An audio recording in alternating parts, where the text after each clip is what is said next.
Good afternoon, everyone. Welcome to the 5th Annual HBCU Pre-Law Summit. I am exceedingly honored and humbled to stand before you today on behalf of my alma mater, Indiana University Robert H. McKinney School of Law. Thank you to Evangeline for extending an invitation to me.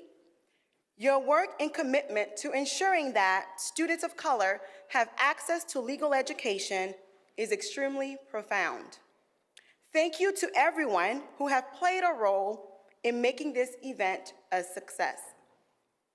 Aspiring lawyers, over the next few days, you will learn what it takes and what you should do to be more excellent, competitive, and strategic before law school, during law school, and beyond.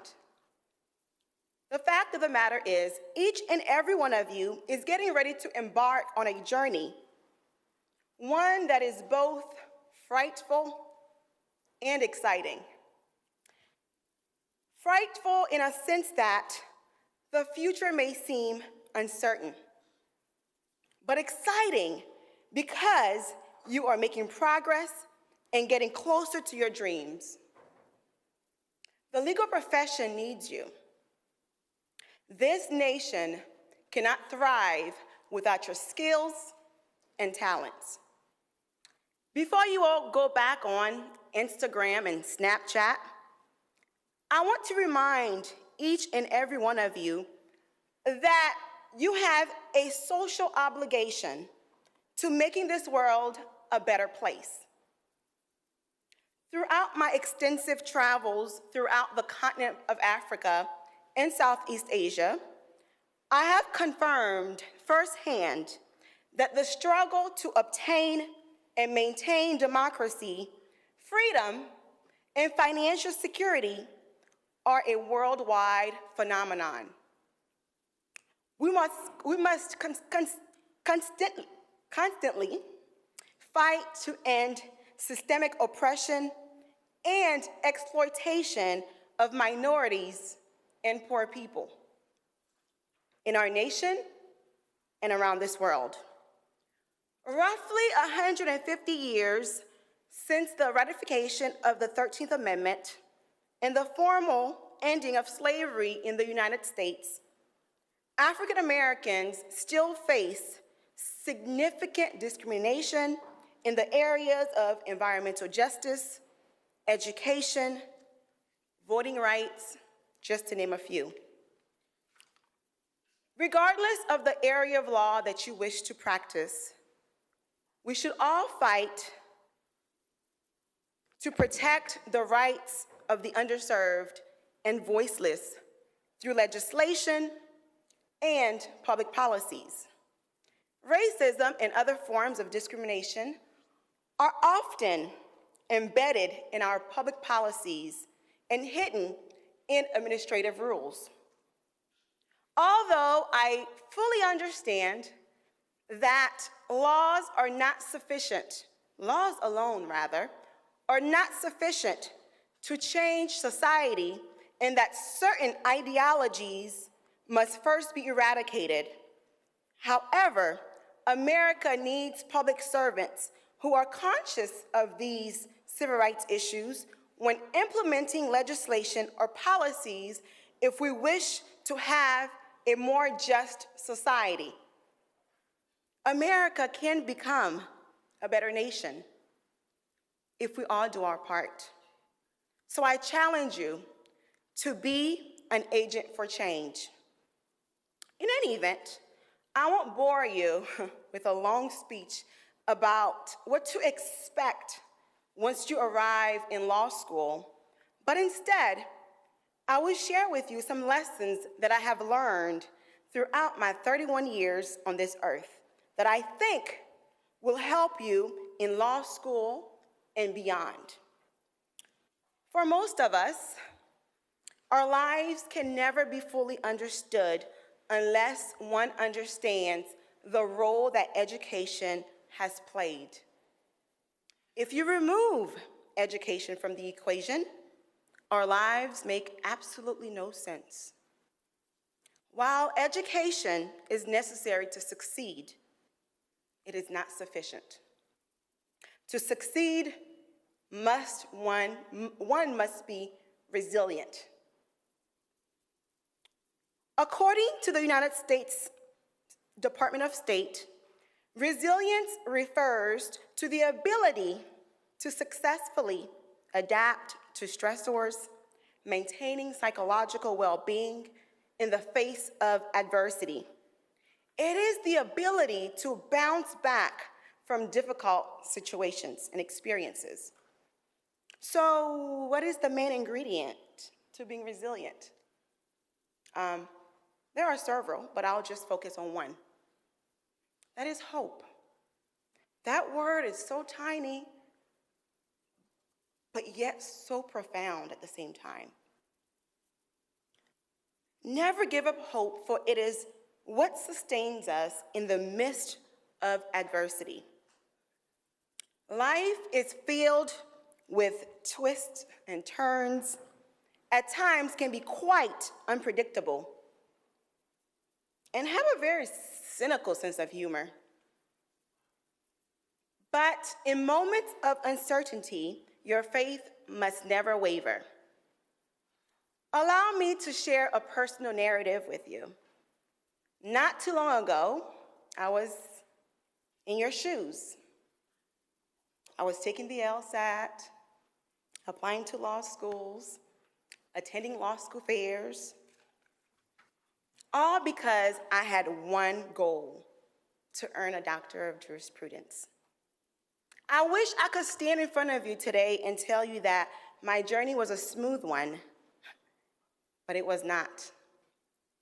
Studies show that 50% of African American students or applicants who apply to law school do not get an acceptance letter, not even one. And this was my reality.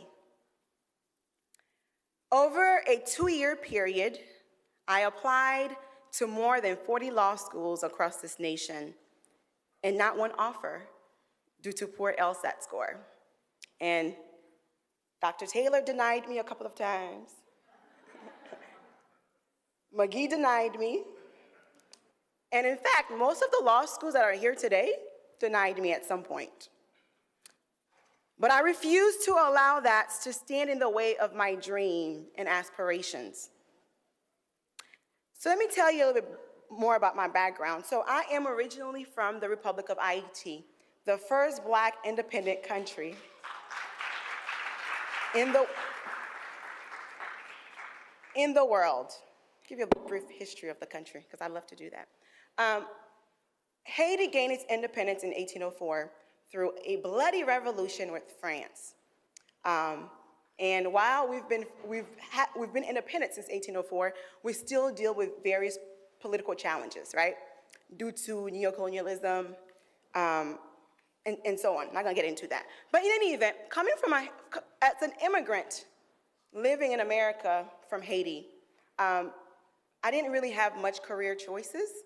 As a Haitian, either you become a doctor, lawyer, engineer, maybe a nurse.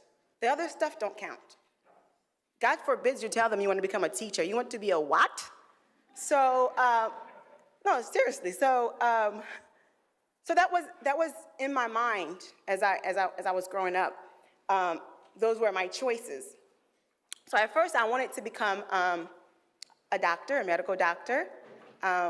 But when I took chemistry, I could not understand the periodic table. Until this day, I still don't understand it. So it was pretty clear that I needed to take a different path. So I said law school, and I hated math, so it couldn't be engineer. So because of this ambition of mine, I could not allow anything to stand in my way. Though feeling undefeated, I never gave up hope. I knew at some point my dream will come into reality. And I share this narrative with you because perhaps you may be in the same predicament. Don't give up. And I remember as I was applying to law school, I just wanted to hear from one person to tell me My LSAT score was similar to yours, but yet I still got in. Nobody will tell me those things, right? Everyone will say, oh, I had a 160 and, and my GPA was 3.5.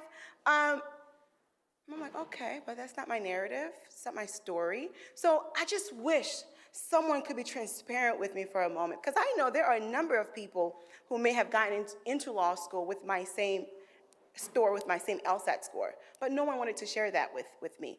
And by sharing your story with others, there's power in that. It gives people hope. It gives people the understanding that perhaps I too can make it if you made it. So don't be ashamed of your story. Maybe your story won't be like mine. Maybe your story will be that you came from a single parent home, or maybe you don't have a story of adversity, and that's okay. Whatever your story is, don't be afraid to share it with others, because there's indeed power in that.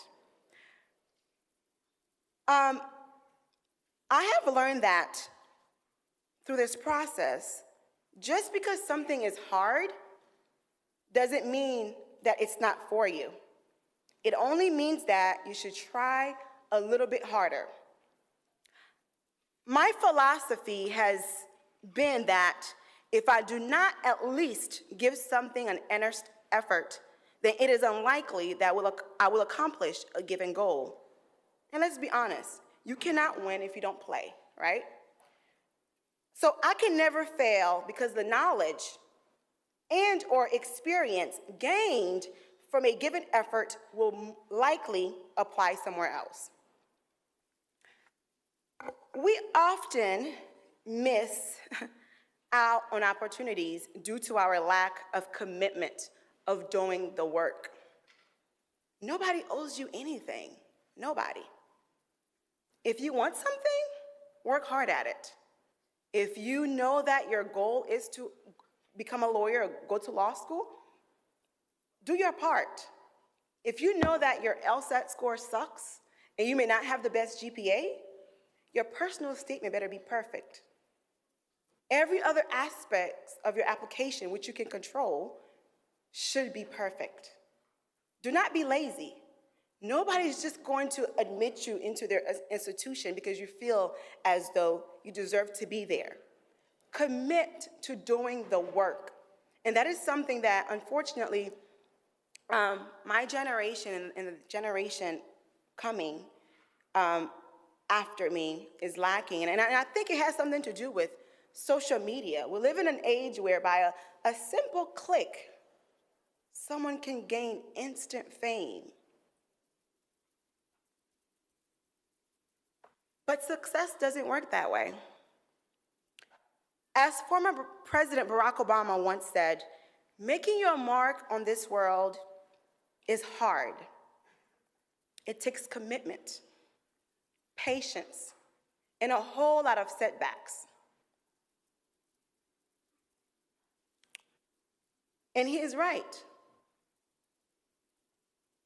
On your journey to success, you will be faced with various challenges, but you must not waver, because there is no triumph without struggles. Some of you will live here and get accepted to every law school you apply to, right? And some of you will not. And one thing I know for sure is that at some point in your journey, you will encounter some challenges that will require you to be resilient in order to propel to the next level.